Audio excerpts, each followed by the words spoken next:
सभी को नमस्कार। मेरा नाम पंकज है और 2023 में एसडीएम के पद पे मेरा चयन हुआ था। अभी मैं अमेठी में पोस्टेड हूँ। तो पहले तो जो मेंस में जो कैंडिडेट्स सभी जो है जिन्होंने क्लियर किया है उन सभी को मेरी तरफ से बहुत बहुत बधाई और शुभकामनाएं। आप लोगों ने अपनी 90% यात्रा जो है पार कर ली है और 10% भी प्राप्त हो जाएगी। तो हमारी शुभकामनाएं आपके साथ हैं। और मैं क्योंकि डिफेंस बैकग्राउंड से हूं तो पहले मैं थोड़ा सा एक बेसिक मैं सभी कैंडिडेट्स के लिए करना चाहूँगा और उसके बाद जो एक्स सर्विसमैन है जो सेना से जो रिटायर्ड होके आए हैं वो लोग जो कैंडिडेट हैं उनके लिए कुछ अलग से कहूँगा। तो पहले तो जो सभी कैंडिडेट्स हैं सभी लड़के लड़कियां जो इंटरव्यू देने जा रहे हैं वो अपनी इंटरव्यू के लिए सबसे पहले तो अपने ड्रेसेस तैयार कर लेंगे। एक वेल ड्रेस्ड आपके होने चाहिए जिसमें लड़कियों के लिए प्रेफरेंस रहेगा कि वो साड़ी पहने और लड़कों के लिए कोट और टाई ज़रूर पहने। कोट शर्ट पैंट और टाई। जनरली कुछ लोग हैं जो केवल शर्ट पैंट में जाते हैं तो मेरा सजेशन ये रहेगा कि आप कोट ज़रूर पहन के जाएं। उसका एक अलग इम्प्रेशन रहता है और वो जो है एक ऑफिशियल लुक में आता है। तो कुछ आपके 2-4 मार्क्स उससे ज़रूर बढ़ेंगे। और उसके पश्चात ड्रेसेस के बाद आप अपने डॉक्यूमेंट सब रेडी कर लें।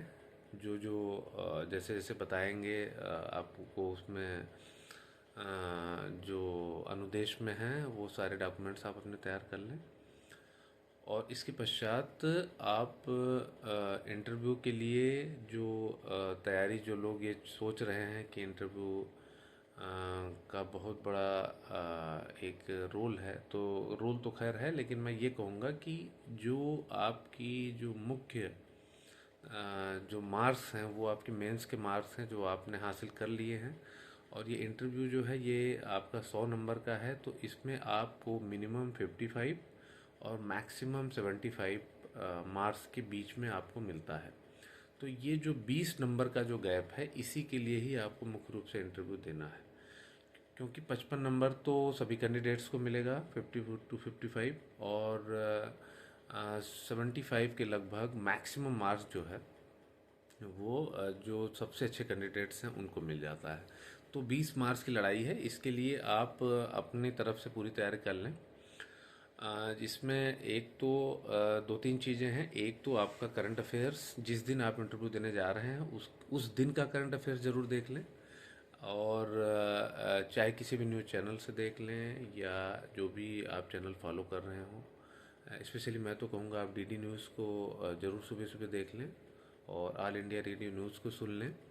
और इसके अलावा जो लोकल आपकी डिस्ट्रिक्ट का अगर कोई न्यूज़ हुआ हो उस दिन का वो देख लें। वर्ल्ड न्यूज़ देख लें थोड़ा सा। और जो करंट जो टॉपिक्स जो हाईलाइटेड हैं वो ज़रूर देख लीजिए उस दिन का और उसके 2-3 दिन 4 दिन पहले का वो ज़रूर देख लें, क्योंकि उससे एक दो क्वेश्चन आपके श्योर हैं कि वो पूछे जाएंगे। इसके अलावा जो सब्जेक्ट से आपने पढ़ाई की हो, जैसे जिससे आपने बीए एलएलबी या एमए जिस सब्जेक्ट से किया हो वो सारे सब्जेक्ट्स का एक बेसिक खाका आप तैयार रखें। बहुत टिपिकल या बहुत टफ सवाल नहीं पूछे जाते हैं, बहुत ही जनरल सवाल पूछे जाएंगे और कुछ कंसेप्चुअल सवाल भी रहते हैं। तो वो उसके लिए आप अगर ये 10-15 दिन है तो एक दो अच्छी किताबें आप पढ़ लें तो थोड़ा सा आप इंटेलेक्चुअली थोड़ा सा और स्ट्रांग हो जाएंगे। तो एक तो आप सब्जेक्ट्स देख लें, एक आध आप बुक पढ़ लें या कुछ कहानियाँ पढ़ लें। जो साहित्यिक कहानियाँ हैं एक दो पढ़ लें तो थोड़ा सा इंटेलेक्चुअली कंसेप्ट और थोड़ा सा ब्रॉड वहाँ पे आप बताने में सक्षम होंगे। तो एक तो करंट हो गया, एक आपके सब्जेक्ट्स हो गए जो आपने तैयारी कर रखी है। और इसके अलावा इंटरव्यू में आपकी अगर आपने कोई पूर्व में कोई सेवा की है, कोई सकी या किसी करंट में किसी सर्विस में हैं तो उसके बारे में आप ज़रूर तैयारी कर लें। अगर आप किसी भी सर्विस में हैं तो उस सर्विस से रिलेटेड जो जनरल रूल्स हैं जैसे मान लीजिए कि आप ARTO हैं या आप समीक्षा अधिकारी हैं, तो समीक्षा अधिकारी में अब आप करंटली आप क्या कर रहे हैं, समीक्षा अधिकारी किन किन रूल रेगुलेशंस के अंतर्गत अपने सर्विसेज में सर्विस दे रहा होता है, और क्या क्या वहाँ पे आपको ऑफिस रूल्स क्या क्या फॉलो करने रहते हैं, कैसे कैसे डॉक्यूमेंट्स जो है फॉलो अप किए जाते हैं, वो सब चीज़ें आप देख लें। या अन्य जैसे अगर आप सब रजिस्ट्रार हैं तो लॉ से संबंधित जो स्टाम्प एक्ट है वो आप देख लीजिए। ऐसे से आप जिस भी सब्जेक्ट में जिस जिस फील्ड में हो तो वो फील्ड आप जरूर देख लीजिए।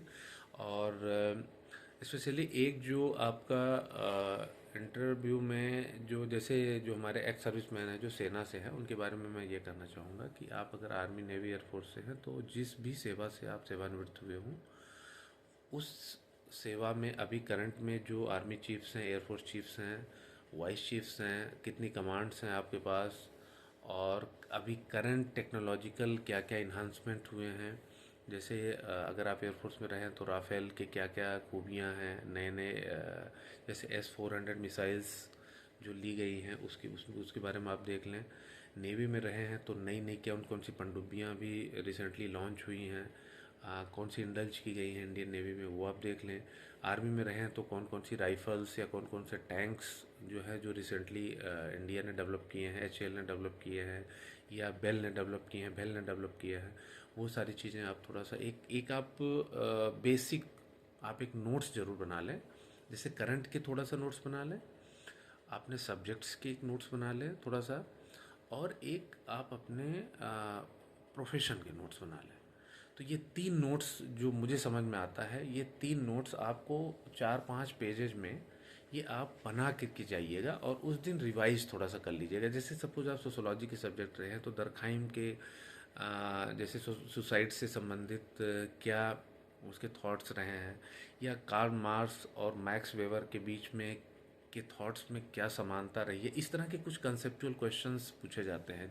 तो आप जिस भी सब्जेक्ट में अगर आपने पढ़ाई की हो, उसके आप बेसिक कॉन्सेप्ट जरूर देख लीजिएगा कि उससे कॉन्सेप्चुअल जो सवाल बन पाए तो वो आप उसका जवाब जरूर दे पाएँ। इस तरीके से आप इसमें तैयारी कीजिएगा। और इसके अलावा एक्स सर्विसमैन से जो आपने जहाँ जहाँ पे सेवा दी हो, जहाँ जहाँ पे आप पोस्टिंग रहे हों, उस जगह के बारे में आप ज़रूर थोड़ा सा जान लें।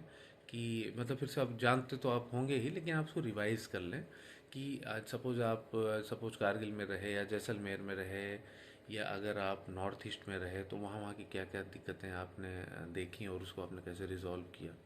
अच्छा, दूसरा एक सवाल ये ज़रूर पूछा जाता है कि आप इस सेवा में क्यों आना चाहते हैं, और आपने जो पोस्ट प्रेफरेंस दी हुई होती है उसके बारे में आप एक ज़रूर रिवीजन कर लें कि जो है मैं ये पोस्ट क्यों भर रहा हूँ।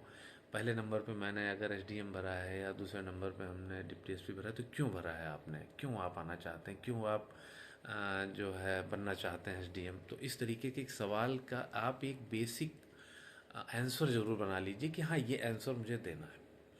और इसके अलावा एक चीज़ और आप ध्यान रखिएगा कि ब्लफ मत कीजिएगा। जैसे किसी भी सवाल के बारे में अगर आपको नहीं आता है तो आप उसको सीधे मना कर दीजिए कि सॉरी सर, इसके बारे में मुझे जानकारी नहीं है, आई विल रिफ़र इट, या जो भी है मैं इसके बारे में फिर से थोड़ा पढ़ाई करूँगा।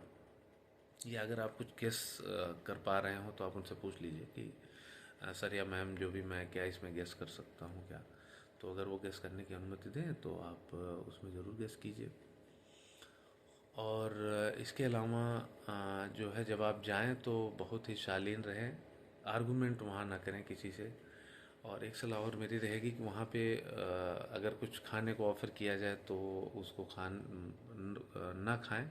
हाँ, पानी रहता है ग्लास में, वो अगर आपको लगता है कि आवश्यकता है तो आप वो पानी वहाँ पी सकते हैं। इसके अलावा अगर कुछ खाने के लिए या कुछ वैसा चीज़ ऑफ़र किया जाता है तो उसको आप ना लें।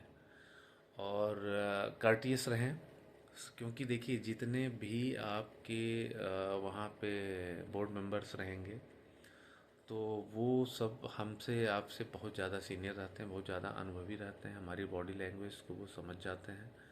और आप कहाँ पे झूठ बोल रहे हैं, कहाँ पे आप सही बोल रहे हैं, क्या चीज़ें आप कहना चाहते हैं, और कैसे आप किसी चीज़ को ना करते हैं। तो देखिए कुछ अगर वो आपसे सहमत कराना चाहें तो आप उनसे सहमत भी हों कि हाँ जो चीज़ जो पॉजिटिव चीज़ें हैं आप उनसे सहमत भी हों, नेगेटिव कोई स्टेटमेंट्स ना बोलें। और एक चीज़ और कि जो गवर्नमेंट की जो पॉलिसीज़ हैं कभी भी उसका विरोध ना करें। गवर्नमेंट की जो भी पॉलिसीज़ हैं उसके आप, हाँ उसके आप एक दो पॉइंट ये कह सकते हैं कि हाँ सर इसमें ये चीज़ थोड़ा सा सुधार और होना चाहिए। लेकिन आप किसी भी पॉलिसी को या गवर्नमेंट की कोई योजना हो उस चीज़ को आप बिल्कुल ये मत कहिएगा कि नहीं सर ये योजना फेल हो गई है या ये योजना गलत है। इस तरीके का किसी भी तरह का कोई नेगेटिव स्टेटमेंट्स मत दीजिएगा, पॉजिटिव स्टेटमेंट दीजिए। क्योंकि हर चीज़ की अच्छाई बुराई होती है, तो आपको अच्छाई देख के ही चलना है, आपको पॉजिटिव रहना है, आपको समाज में प्रशासन में एक सुधार लाना है। उसमें आपको पॉजिटिव रह कर के ही जनता की सेवा करनी है। तो प्रशासन की मंशा के अनुसार जो हमारे रूल रेगुलेशंस हैं उनको फॉलो करते हुए ही आपको अपने आंसर्स को देना है, जिससे बोर्ड मेंबर्स को ये ज़रूर आभास हो कि हाँ ये लड़का या ये लड़की जब शासन में जाएगी तो ये समाज को एक अच्छा संदेश देगी, ये एक अच्छा काम करेगी। तो ये उनके अंदर एक पॉजिटिव मैसेज जरूर जाए। तो इस तरीके से आप इसको करें। और इसके अलावा जो भी अगर अगर और कुछ आप पूछना चाहते हो तो आप जो है हमसे कमेंट में मैसेज करके आपसे पूछ सकते हैं। हमारी सारी शुभकामनाएं आपके साथ हैं। और जब वहाँ से निकलें, बोर्ड इंटरव्यू के बाद निकलें, तो सभी को थैंक यू बोलते हुए वहाँ से मुस्कुराते हुए कोशिश करें कि आप एक पॉजिटिव बॉडी लैंग्वेज रखिए, चेहरे पर सौम्यता रखिए, किसी तरह का कोई तनाव लेने की ज़रूरत नहीं है। देखिए 20 नंबर की ही लड़ाई है यहाँ पे। अगर आपने मेंस में नंबर अगर आपने अच्छे ले लिए होंगे तो इंटरव्यू का कोई बहुत ज़्यादा, मैं तो ये कह रहा हूँ कि कोई बहुत ज़्यादा महत्व नहीं हो जाता है। मैं अपनी बात आपको बताऊँ कि जब मैंने 3 बार इंटरव्यू दिया, तो जब मेरे मिनिमम मार्क्स रहे हैं तो मेरा सिलेक्शन हुआ है।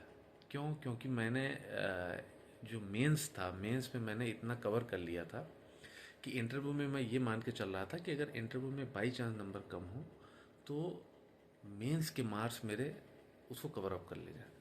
तो जो भी है, अगर आपने मेंस में कवर अच्छा मार्क्स लाया होगा तो आपका सिलेक्शन 100% हो जाएगा। और इंटरव्यू में अगर आप पहुँचे हैं तो आप बहुत ही टैलेंटेड हैं। और जो है एकदम पॉजिटिव होकर के दें। अब मेरी पूरी उम्मीद है कि आप सभी के इंटरव्यू अच्छे जाएंगे और आप सभी लोग सफल होंगे। हमारी सारी शुभकामनाएं आपके साथ हैं। बहुत बहुत धन्यवाद।